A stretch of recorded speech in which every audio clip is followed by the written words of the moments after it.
Hey everyone, behind me is my $2,000 1972 280 SE, and if you know the name of the channel, I think you know what to expect. Rust, broken, broken, broken, broken, rust, broken and rusty. As you might have guessed from the price, I bought this car from the US.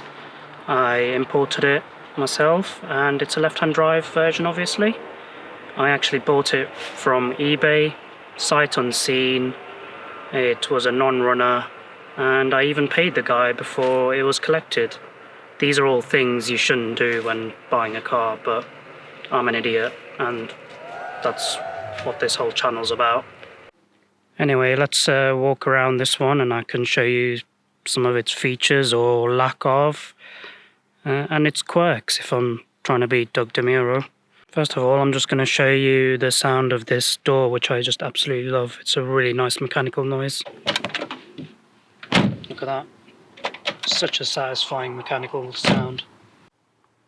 What's it like to drive? Well, it's a boat. It's loud when you're sat on the motorway doing 70 miles an hour because of the rear diff ratio. It's probably screaming away at 4,000 RPM. But I'm guessing it's at 4,000 RPM because it doesn't actually have a rev counter. It's actually surprisingly comfortable. It's not going to be winning any awards for handling, although back at the time the long wheelbase version with the V8 stuffed into it was used for racing by AMG. Okay, let's have a look in the engine bay at this huge straight six engine.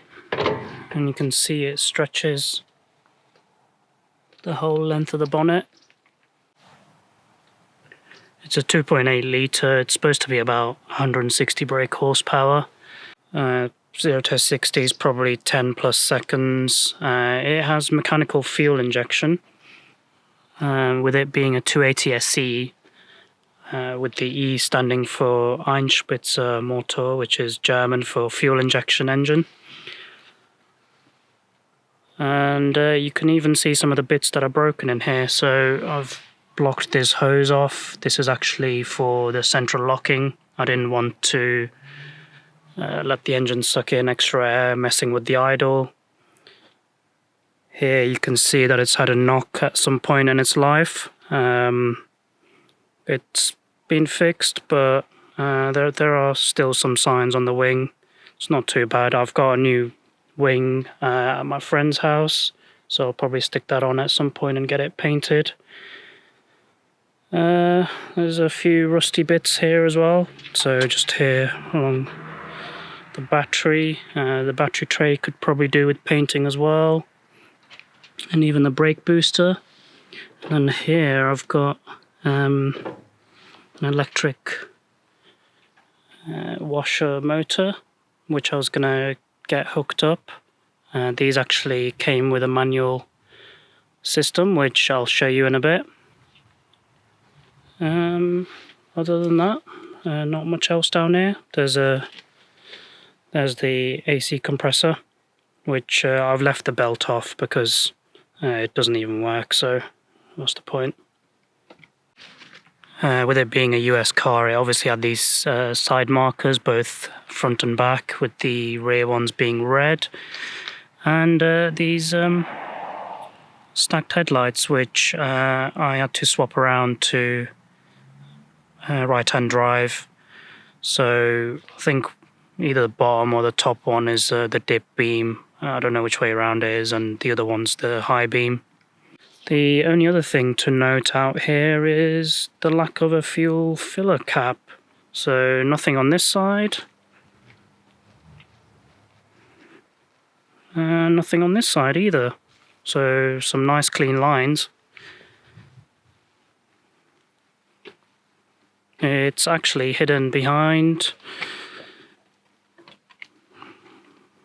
the number plate, and the fuel tank is literally just there. Not sure why more cars didn't do that. Probably not great from a health and safety perspective. If you're getting rear-ended, it's probably going to end up in a fireball, which isn't great, but you've got to make sacrifices for it to keep those lines flowing. Just show you quickly my messy boot. As you can see, the boot floor's a bit higher than it would be usually because of the petrol tank, but you can still fit the essential 3 or 4 bodies in the back here, and you can see the spare wheels there as well, because obviously the fuel tank is right under the boot floor. Okay, let's jump inside, and I'm greeted with this massive steering wheel, which I can maybe just about fit, and these 3 dials with the clock in the middle. So like I said, no rev counter, and about the only technology in here is the radio and this little fasten seatbelts button, which does actually light up if you haven't done so. The interior is black, and this isn't actually leather. This is something that Mercedes called MB Tex. The door cards are black as well, which I painted myself. They originally came in this grey colour, so there was actually 2 or 3 different colours going on in the interior. The carpet has been swapped over as well. I've tidied that up, so there's only 2 colours, along with the nice wood dash.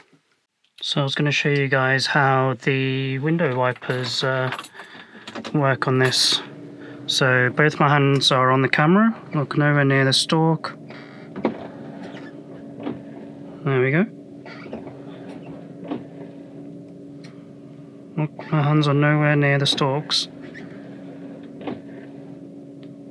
So there's actually a little pedal in the footwell, right around there. You can see it has a little rubber bulb underneath it, which is supposed to help with doing the washer jet manually. There's no motor involved originally on this.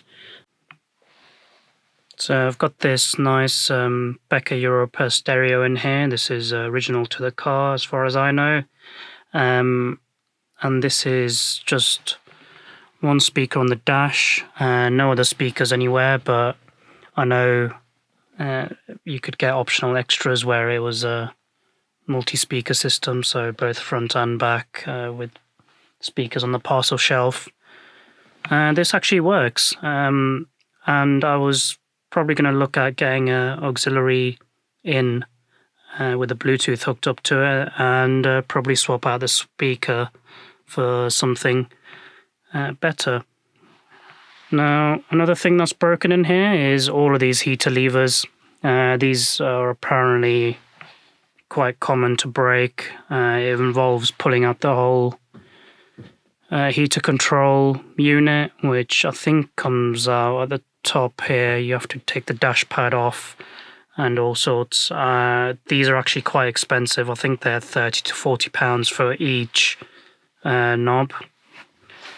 But I've already bought 3 of them. I've just got 1 more to buy, and then I'll probably tackle that at some point.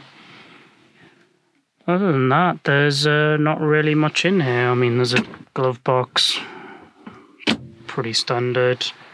Oh, and these are AC controls, but obviously I've left the belt off, so that's useless. And that's where the lights switch on and off. I don't actually know what that does. I'll have to figure that out. All 4 windows are electric, and it's got these little quarter windows I like as well, so you can get just enough fresh air as you're driving along. These window regulators are actually quite expensive. I think over £500 from Mercedes new. And what usually happens with age is the whole frame bends, and then all of the teeth get shredded, and then they just get stuck. So this passenger side one needed replacing. I managed to find a second-hand one which works okay. You can see the carpet better here. So like I said, I swapped it out, and as you can imagine, pretty filthy job pulling out 40-plus-year-old carpet. But while I was swapping that around, I installed some sound deadening as well, which helped quieten it down a bit. So it has this nice wood dash. It does have a few little cracks where it's dried out a bit, but it's more cracked here on top. If anything, and even the steering wheel, you can see all the seals outside were dried up as well. The door ones I've already replaced, but the front windscreen and rear windscreen ones need replacing still. I've already got a new seal, but I want to do the headlining at the same time. You can see in the corners it's starting to come down, and it actually wraps around just at that top edge, both front and back, I believe. So worth doing that at the same time. As you can see, no headrests here.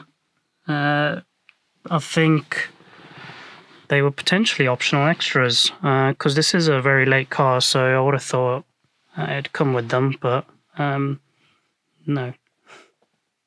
Right, let's talk about money, because this car was cheap, so obviously it had things that needed fixing. Like I mentioned at the start of this video, I bought it for $2,000. I got it shipped over from the US, and that was about £1,800. That included the VAT and customs duty, which was reduced with it being a classic. And once it had arrived, obviously it was a non-runner, so I needed to get that sorted. That meant swapping out the fuel pump, getting some electronic ignition, and then I just did the usual stuff you do when you pick up a car that's kind of unknown to you. I went and did the engine oil, the oil filter, the automatic transmission fluid and filter, spark plugs, the cap and rotor, and got it all running and on the road with that. The only thing in addition was the front headlights, which needed to be swapped out to be compatible for UK roads, and that was probably about 500 quid for all of that. And then after a while I did a few other bits. So obviously I've bought the windscreen seals, I've bought the heater levers, I did the carpet, I also swapped out all 4 tyres for new ones, so that's another 500 quid or so. And that overall brings me to about $4,500 maybe. I've not been keeping too close an eye on how much I've spent on this so far, but it's in that region, and comparing that to a UK car, I've not done badly. A UK car would be a lot rustier at that price point. The only bit of rust I have is at the bottom of one of the rear arches, and a bit of surface rust on the inner wing, which is nothing. The sills are completely solid. There's nothing, not even a bit of surface rust on there, which is great. So for a sight unseen purchase from a completely different country, I've probably done not too badly. That is until something major breaks on this, and then I'll do an update video, and I'll probably end up crying in the corner somewhere on that video. Thank you for watching. I hope you enjoyed the video and a quick look around this car. Like I said, I'll keep you guys updated. Make sure you hit that like button if you enjoyed this. Until next time, thanks for watching.